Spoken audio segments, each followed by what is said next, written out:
MPs cashed in more than £1 million from GB News and other media and speaking gigs last year. I'm going to read into this piece from Byline Times, you guys. Let's go.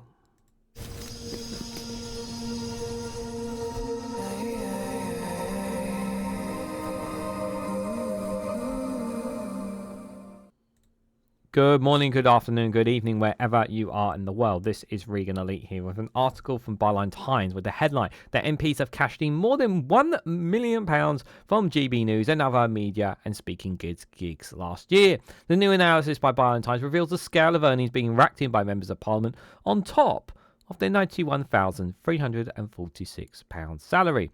Guys, while you're here, make sure you hit the like button and share it across social media so others are notified of this video. Oh, but Regan, they're not breaking the rules. They're not doing anything wrong. It's completely fine.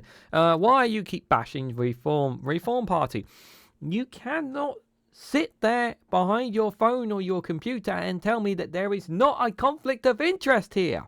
There is a conflict of interest here, guys. Let's be serious about this.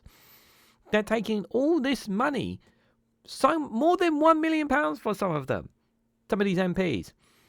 And you're going to tell me that there's no conflict of interest, that it's all perfectly all right. No. This is wrong. MPs are supposed to be representing their constituencies, not making millions of money for themselves. Yeah? Their job is to serve their constituents, to serve politics, to serve the British public. And you're going to tell me that they're doing both things at the same time. Really?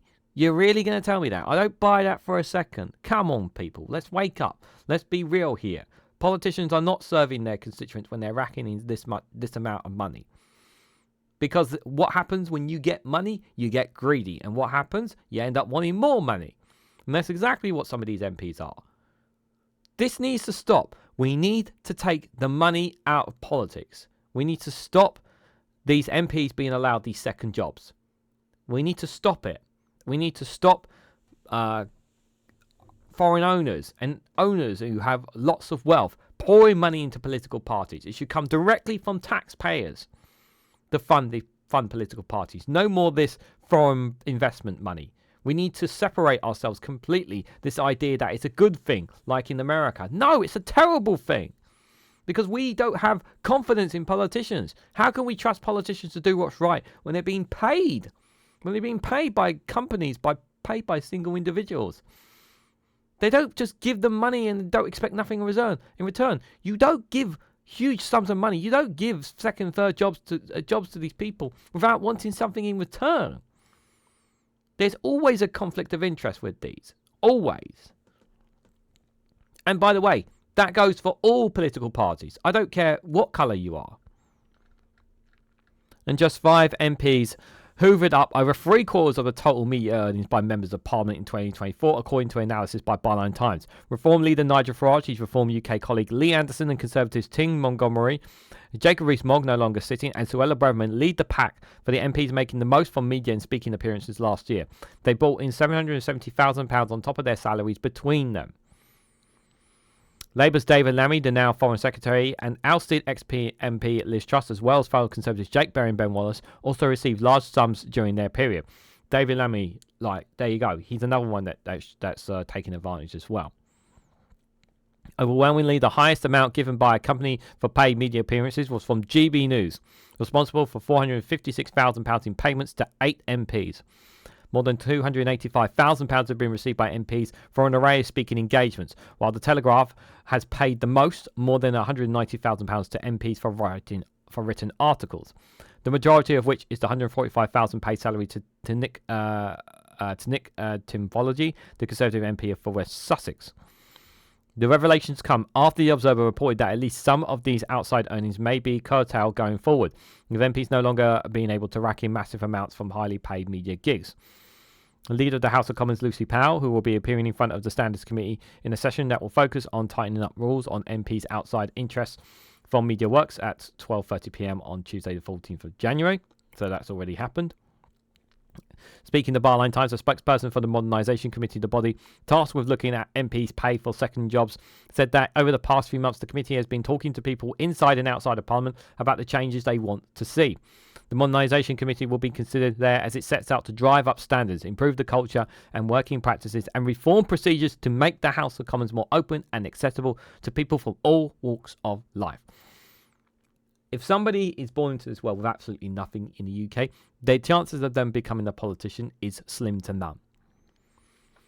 Yeah, and the majority of politicians are those from private school. That's how broken the system is.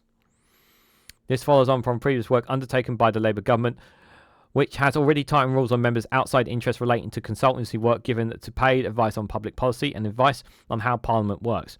The House voted to prevent MPs getting outside earnings from lobbying or advocacy jobs on the 25th of July 2024, changes which came to effect last October. In its Memorandum of Understanding, published on August the 2024, the Modernisation Committee outlined its key areas of the focus in the area, stating, in particular, Modernisation Committee should maintain the focus of the role paid advice in members' professional lives. It should consider what advantages, if any, outside paid engagements such as media appearances, journalism and speeches flourish to the public versus the potential conflict of interest and attention that arises from such paid endeavours. In most extreme cases, contracts paid from media work earn certain parliamentarians more than double their MP salary. Nigel Farage, the most highly paid MP in Parliament from outside interest, Lee Anderson, during his time as an MP, Jacob Rees-Mogg, all earned six-figure salaries on GB News. Nigel Farage has 9 jobs and has netted a staggering over $500,000 on top of his MP salary in less than 6 months, the Mirror reports. Nigel Farage has 9 jobs. And you're going to tell me, there's nothing wrong. He's perfectly legal. He's definitely one of the working class. He's definitely that bloke down the pub. He's perfectly all right. You know, there's nothing wrong with him working 9 other jobs. Don't be an idiot. He has also taken nearly £70,000 for speaking engagements, including £40,000 for speaking at the Normed Capitalist event in Kuala Lumpur, an international conference geared towards helping the hyper-wealthy minimise their tax burden, obtain multiple citizenships and place their money offshore. Yeah, that's definitely in favour for the people who are really struggling in society. You know, the modern man, the average man, or the people on the lowest incomes, you know. That's definitely helping Neo, isn't it? Yeah, definitely man of the people, Nigel Farage, right? Labour's Foreign Secretary David Lammy, between January and May 2024, when he was still in opposition, topped the party's leaderboard for relevant outside interests, taking nearly $117,500 for presenting his show on LBC. He left the position prior to the general election.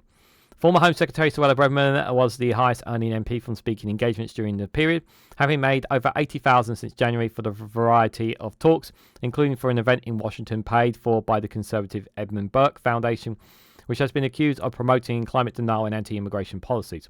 She has also taken £70,000 from Global Liberty Institute, another conservative think tank geared to its own words, counter-powerful international organisations that have been influencing world government and an entire generation while undermining freedom. The group is headed by former Trump advisor and senior Hoovered Institute fellow Dr. Scott Atlas. The Telegraph has paid Braverman £18,000 for articles written throughout the year, the second highest amount given to any MP from the paper. Speaking to The Observer about the upcoming changes, Powell said, "What we consider is whether there is a reputational risk to an MP as a whole when paid executive contracts with media companies, which might give rise to perceived conflicts, are not only permissive but are being commonplace. This is not about any individual. We're looking at the rules for the gains for everyone. It's not about preventing MPs from doing media regularly or otherwise, of course not. It's about this is an important part of the job." Tim Montgomery, Nigel Farage, Suella Braverman and David Lammy were all approached for comment, but guess what? They have not responded to this. I wonder why. There it is, guys. There's all the amount of money that being paid there. And obviously you guys are going to say there's absolutely nothing wrong with that, but, you know, here it is there. So just for statement there on the bottom, the highest individual payments for media and speaking engagements by MPs last year, sourced from Byline Times analysis of the Register of Members' Financial Interests. You can see there, even Dizzy MC Liz Truss is also on there as well. But yep, pretty much all Conservatives and Reform UK there at the top of it. But of course, you know, the Reform backers are going to say there's nothing wrong with this.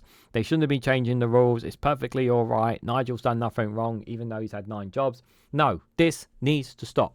This needs to stop. We're not saying that politicians shouldn't be writing in articles. We're not saying that politicians can't go on to news programs. What we're saying is that they can't be given huge amounts of sums of money because it's not right. There's a conflict of interest there. This is the word that I'm going to continue to hammer home whenever we talk about this kind of stuff. The media have too much grip on our politicians. Too many people have influence on our politicians. This needs to break. We need to break this cycle. Until we do, we are always going to have this problem. And well done for Byline Times for bringing this out, because it's needed to be called out for sure. But what do you guys think? What do you guys make of some of these numbers of MPs cashing in more than £1 million from the GB News and other media speaking gigs last year? Do you believe, like me, that there is a conflict of interest and that this kind of money needs to be stumped out of politics? Let me know your thoughts and more down in the comments section below. If you found this video informative, please hit that like button. It'd be greatly appreciated. Share this across social media so others are notified of this video. If you haven't subscribed already, please consider subscribing, because it really does help support the channel. If you want to go one step further, financially support me and the work that I do here, you can do so by becoming a YouTube member for as little as 99p, or join me on Rumble or Patreon for exclusive content on those platforms. So thank you all so much for watching, and I hope to catch you all very, very soon.